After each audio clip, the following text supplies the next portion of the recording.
ನಿಂತಿರುವಳು. ಯಾರು ಯಾರು ಪುಷ್ಪಾರ್ಚನೆ ಮಾಡಿದವರು ಮುಂದೆ ಬನ್ನಿ, ನಿಮಗೆ ಸನ್ಮಾನ ಸಿಗಲಿದೆ. ಕರ್ಣ ಇಂದಿನಿಂದ ಓಡಿ ಬರಲು ಅಧಿರಥನು ಮಧ್ಯೆ ಬಂದು ಕರ್ಣನ ಕೈ ಹಿಡಿದು ನಿಲ್ಲಿಸುವನು. ಕುಂತಿ ಮತ್ತು ಪಾಂಡು ಮುಂದೆ ಸಾಗುವರು. ಸ್ವಾಗತ ಮಾಡಬೇಕು. ಎಲ್ಲೂ ಹೋಗುವೆ ಮೂರ್ಖ? ಯಾರಿದ್ದರೂ ನೀನು ಸ್ವಾಗತ ಮಾಡಲು ಮೂರ್ಖ? ಎಷ್ಟು ಸಾರಿ ಹೇಳಿದೆ ನನಗೆ ಸೂತಪುತ್ರ ಸಾರಥಿಯಾದರೆ ಲಾಭವಿದೆ, ನಿನ್ನ ಗೆಲುವಿದೆ ಅಂತ ಸತ್ಯನಾಗೋದಲ್ಲ. ಇಲ್ಲ ಪಿತಾಶ್ರೀ, ಇಲ್ಲ, ನಾನು ಸಾರಥಿಯಾಗಲಾರೆ. ವಿದ್ಯೆಯನ್ನು ಕಲಿತು ರಾಜನಾಗುವೆ. ಬೇಡ ಕರ್ಣ, ಬೇಡ, ಹೋಗಬೇಡ. ದೃಶ್ಯ 2. ಕರ್ಣ ಕೃಷ್ಣರ ದೃಶ್ಯ. ಜನನ ವೃತ್ತವನ್ನು ಹೇಳುತ್ತಾ ಕೃಷ್ಣ ಮತ್ತು ಕರ್ಣ ಎದುರೆದುರಿಗೆ ನಿಂತಿರುವರು. ನನ್ನ ಅಭಿಪ್ರಾಯದಲ್ಲಿ ಸಾಮರ್ಥ್ಯಕ್ಕೆ ತಕ್ಕಂತೆ ಅಧಿಕಾರ ದೊರೆಯುವುದೇ ಸೂಕ್ತ ಸನ್ಮಾನ. ಕರ್ಣ, ನೀವು ಈ ಸನ್ಮಾನ ಮತ್ತು ಅಪಮಾನಗಳ ವಿಷಯದಲ್ಲಿ ಎಷ್ಟು ಕಳೆದು ಹೋಗಿರುವರೆಂದರೆ ಧರ್ಮದ ಬಗ್ಗೆ ತಿಳಿದಿದ್ದರೂ ಅಧರ್ಮವನ್ನು ತ್ಯಜಿಸಲಾಗುತ್ತಿಲ್ಲ. ನನಗೆ ಯುವರಾಜ ದುರ್ಯೋಧನನ ಪಕ್ಷದಲ್ಲಿ ಯಾವುದೇ ಅಧರ್ಮ ಕಾಣಿಸುತ್ತಿಲ್ಲ ವಾಸುದೇವ. ಏಕೆಂದರೆ ನೀವು ಸತ್ಯವನ್ನು ತಿಳಿದಿಲ್ಲ ಅಂಗರಾಜ. ಯೋಚನೆ ಮಾಡಿ, ಒಂದು ವೇಳೆ ರಾಜಮಾತೆ ಕುಂತಿ ನಿಮ್ಮ ತಾಯಿಯಾಗಿದ್ದರೆ? ನಾನು ಹಾಗೆ ಹೇಗೆ ಯೋಚಿಸಬಲ್ಲೆ ವಾಸುದೇವ? ನಾನು ಚ್ಯೂತನಾದ ಅಧಿರಥ ಹಾಗೂ ರಾಧೆಯ ಪುತ್ರ, ಹಾಗೂ ನನ್ನ ಮೇಲೆ ಯುವರಾಜ ದುರ್ಯೋಧನನ ಋಣವಿದೆ. ಇಲ್ಲ ಇಲ್ಲ ಅಂಗರಾಜ, ನೀವು ನಿಮ್ಮ ಜನ್ಮ ರಹಸ್ಯದ ವಾಸ್ತವಿಕತೆಯನ್ನು ತಿಳಿದೇ ಇಲ್ಲ. ಇಗೋ ನೋಡಿ ನಿಮ್ಮ ಜನ್ಮ ರಹಸ್ಯ. ಕೃಷ್ಣ ಸಭಾಂಗಣದ ಹಿಂದೆ ಕೈ ತೋರುತ್ತಾ ಹೇಳುವನು ಮತ್ತು ಅಲ್ಲಿ ಕರ್ಣ ಸ್ತಬ್ಧರಾಗುವರು. ಹಿಂಭಾಗದಲ್ಲಿ ಕುಮಾರಿ ಕುಂತಿ ಮತ್ತು ದೂರ್ವಾಸ ಮುನಿಗಳ ದೃಶ್ಯ ತೆರೆದುಕೊಳ್ಳುವುದು. ದೃಶ್ಯ 3. ದೂರ್ವಾಸ ಮುನಿಗಳು ಮುಂದೆ ಹೋಗುತ್ತಿರುವರು. ಹಿಂದೆ ಕುಮಾರಿ ಕುಂತಿ ಬುಟ್ಟಿಯನ್ನು ಹಿಡಿದು ಹೋಗುತ್ತಿರುವಳು. ನಂತರ ಋಷಿಗಳು ನಿಲ್ಲುವರು. ಕುಂತಿಯು ಕೂಡ ನಿಲ್ಲುವಳು. ನಾನು ನಿನ್ನ ಸೇವೆಯಿಂದ ಪ್ರಸನ್ನನಾಗಿದ್ದೇನೆ ಕುಮಾರಿ ಕುಂತಿ. ನಾನು ನಿನಗೆ ಒಂದು ಮಂತ್ರವನ್ನು ಕೊಡುತ್ತೇನೆ. ಆ ಮಂತ್ರದಿಂದ ನೀನು ಯಾವುದೇ ದೇವತೆಗಳನ್ನು ಆಹ್ವಾನಿಸಿ ಪುತ್ರ ಪ್ರಾಪ್ತಿ ಮಾಡಿಕೊಳ್ಳಬಹುದು. ಆಗಲಿ ಪ್ರಭು. ದೂರ್ವಾಸರು ತನ್ನ ಕುಂಡಲದ ನೀರನ್ನು ಕೈಯಲ್ಲಿ ಹಾಕಿ ಕುಂತಿಯ ಕಿವಿಯಲ್ಲಿ ಮಂತ್ರ ಹೇಳುವರು ಮತ್ತು ನೀರನ್ನು ತಲೆಯ ಮೇಲೆ ಚಿಮುಕಿಸಿ ಆಶೀರ್ವಾದಿಸುವರು. ದೂರ್ವಾಸರು ಹೋಗುವರು. ನಂತರ ಮಂತ್ರವನ್ನು ಪರೀಕ್ಷಿಸಲು ಕುಂತಿಯು ಸೂರ್ಯನೆಡೆಗೆ ಕೈಯಿಂದ ನೀರನ್ನು ಬಿಟ್ಟು ಮಂತ್ರ ಪಠಿಸುವಳು. ಸೂರ್ಯದೇವ ಪ್ರತ್ಯಕ್ಷನಾಗಿ,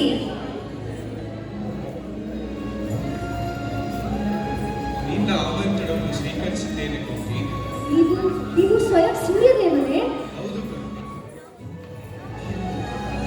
ದೂರ್ವಾಸ ಮುನಿಗಳ ಆದೇಶದಂತೆ ನಾನು ನಿನಗೆ ಒಂದು ಪುತ್ರನನ್ನು ನೀಡುತ್ತಿರುವೆ. ಪುತ್ರನೇ? ಆದರೆ ದೇವ, ನನಗೆ ವಿವಾಹವಾಗಿಲ್ಲ. ನಾನು ಹೇಗೆ ಈ ಪುತ್ರನನ್ನು ಪಡೆಯುವುದು? ಈ ಮಂತ್ರದ ಫಲವನ್ನು ನೀನೇ ಅನುಭವಿಸಬೇಕು.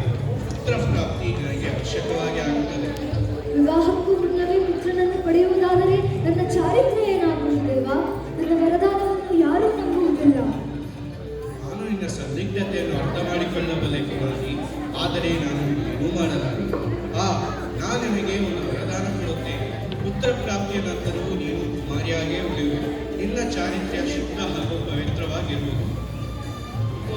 ವರಪ್ರಸಾದವನ್ನು ಸ್ವೀಕರಿಸು.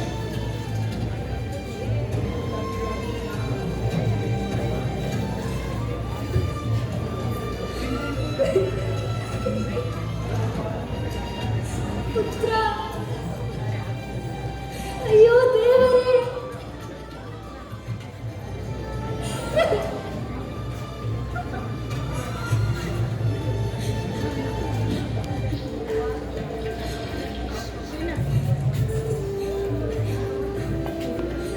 ಕುಂತಿಯು ರೋಧಿಸುತ್ತಾ ದುಃಖದಿಂದ ಮಗುವನ್ನು ಹೂವಿನ ಬುಟ್ಟಿಯಲ್ಲಿ ಇಟ್ಟು ನೀರಿನಲ್ಲಿ ತೇಲಿ ಬಿಡುವಳು.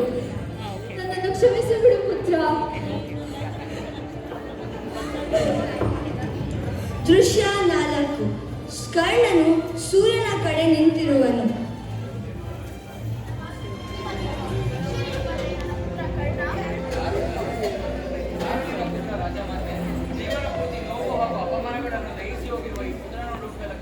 ಬೇಡಿ. ಈ ನೋವು ಹಾಗೂ ಅಪಮಾನಗಳನ್ನು ಅಂತ್ಯ ಮಾಡಬಹುದು.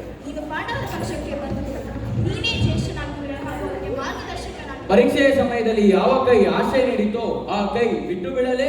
ನನ್ನ ಮಿತ್ರ ದುರ್ಯೋಧನನನ್ನು ತ್ಯಜಿಸಲೇ?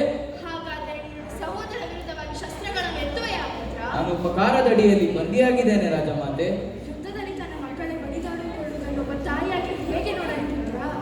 ಕಲ್ಪಿಸಿಕೊಂಡರೂ ಭಯವಾಗುತ್ತಿದೆ. ಇಲ್ಲ ರಾಜ, ಮತ್ತೆ ಕೇವಲ ನಿಮ್ಮ ಒಬ್ಬ ಪುತ್ರನ ಸಾವಿಗಾಗಿ ನೀವು ರೋಧಿಸಬೇಕಾಗುವುದು. ಅರ್ಜುನ ಮತ್ತು ಕರ್ಣನಾದ ನಾನು ಇಬ್ಬರಲ್ಲಿ ಒಬ್ಬರು ಉಳಿಯುವೆನು. ಒಂದು ವೇಳೆ ಅರ್ಜುನ ಸತ್ತರೆ ಈ ಕರ್ಣ ಕೌಂತಿಯನಾಗುವನು, ಆದರೆ ಕರ್ಣ ಸತ್ತರೆ ರಾಧೆಯನಾಗಿಯೇ ಸಾಯುತ್ತೇನೆ. ಆಗಲೂ ನಿಮಗೆ ಐವರಿ ಉಳಿಯುತ್ತಾರೆ. ಇದು ನನ್ನ ವಾಗ್ದಾನ. ತಾವಿನ್ನು ಹೊರಡಿ. ದೃಶ್ಯ 5. ಬ್ರಾಹ್ಮಣ ವೇಷಧಾರಿಯಾದ ಇಂದ್ರ ಮರೆಯಲ್ಲಿ ನಿಂತು, ಇದು ಸರಿಯಾದ ಸಮಯ. ಕರ್ಣ ದಾನ ನೀಡಲು ನದಿ ತೀರಕ್ಕೆ ಬಂದಿದ್ದಾನೆ. ದಾನ ಪಡೆಯಲು ಇಲ್ಲಿ ಯಾರಾದರೂ ಇದ್ದೀರಾ? ಎಲೆ ಅಂಗರಾಜನೇ, ನಾನು ಬ್ರಾಹ್ಮಣ, ನಿಮ್ಮಿಂದ ದಾನವನ್ನು ಪಡೆಯಲು ಬಂದಿದ್ದೇನೆ. ಅಗತ್ಯವಾಗಿ ನಿಮಗೆ ಏನು ಬೇಕು ಎಂದು ತಿಳಿಸಿರಿ ಬ್ರಾಹ್ಮಣೋತ್ತಮರೇ. ನಾನು ಕೇಳಿದ ನಂತರ ತಾವು ಆಗುವುದಿಲ್ಲ ಎಂದರೆ? ಎಲೆ ಭಗವಾನ್ ದೇವೇಂದ್ರರೇ, ನಿಮ್ಮ ಪುತ್ರನ ಒಳಿತಿಗಾಗಿ ನೀವು ಬಂದಿರುವುದೆಂದು ನನಗೆ ತಿಳಿದಿದೆ. ನಿಮಗೆ ಏನು ಬೇಕೆಂದು ತಿಳಿಸಿರಿ, ನಾನು ದಾನ ಮಾಡಲು ನಿಂತಿದ್ದೇನೆ.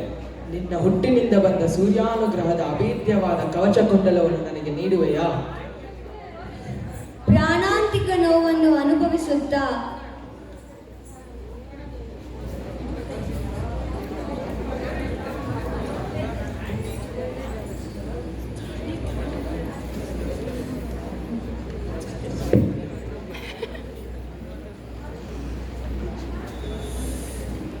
ಇದೋ ಇಂದ್ರನೇ, ನನ್ನ ಕವಚ ಕುಂಡಲಗಳಿಲ್ಲದೆಯೂ ನಾನು ಯುದ್ಧದಲ್ಲಿ ಅತ್ಯುತ್ತಮ ಧನುರ್ಧರೆ ಎಂದು ನಿರೂಪಿಸುತ್ತೇನೆ.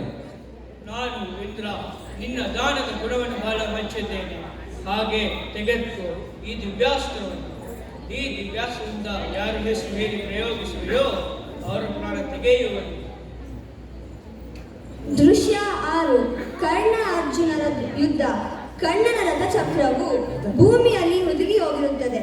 ಕರ್ಣನು ತನ್ನ ಸಾರಥಿಯಾದ ಮದ್ರರಾಜ ಶಲ್ಯನಿಗೆ ಆಜ್ಞೆ ಮಾಡುತ್ತಾನೆ.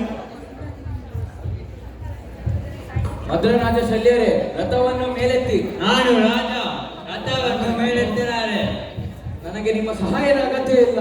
ನಾನೊಬ್ಬ ಸಾರಥಿಯ ಪುತ್ರ. ವಿಜಯಧನಸ್ಸನ್ನು ಅಲ್ಲೇ ಬಿಟ್ಟು ಕೆಳಗೆ ಇಳಿಯುವವನು.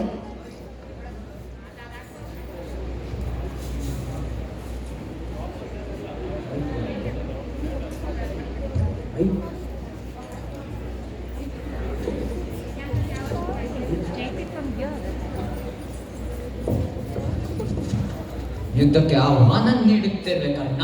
ಇದು ಅಧರ್ಮ ಅರ್ಜುನ. ನೀನು ದುರ್ಯೋಧನನೊಂದಿಗೆ ಕೂಡಿ ಎಷ್ಟು ಅಧರ್ಮ ಮಾಡಿರುವೆಯೋ ನೆನಪಿಸಿಕೋ ಕರ್ಣ.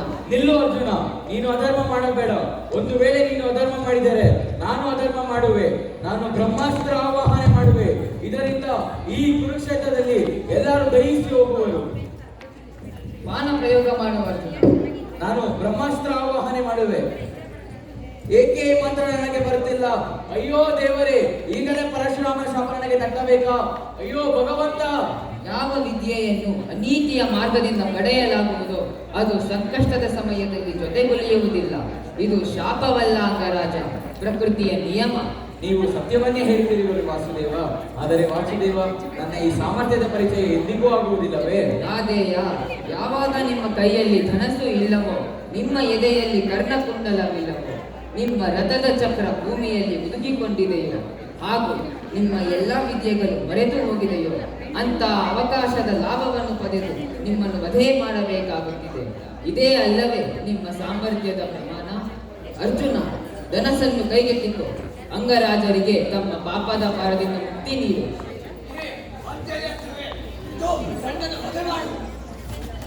ಆ ಬಾಣ ಕರ್ಣನ ಎದೆಗೆ ತಾಗಿ ರಾಧೇಯ ಎಂದು ಕೂಗಿಕೊಳ್ಳುತ್ತಾ ಕೆಳಗೆ ಬೀಳುವನು. ಆ ಸಮಯಕ್ಕೆ ಕುಂತಿಯು ಬಂದು ಪುತ್ರ ಕರ್ಣ ಎಂದು ಬೋಧಿಸುವಳು.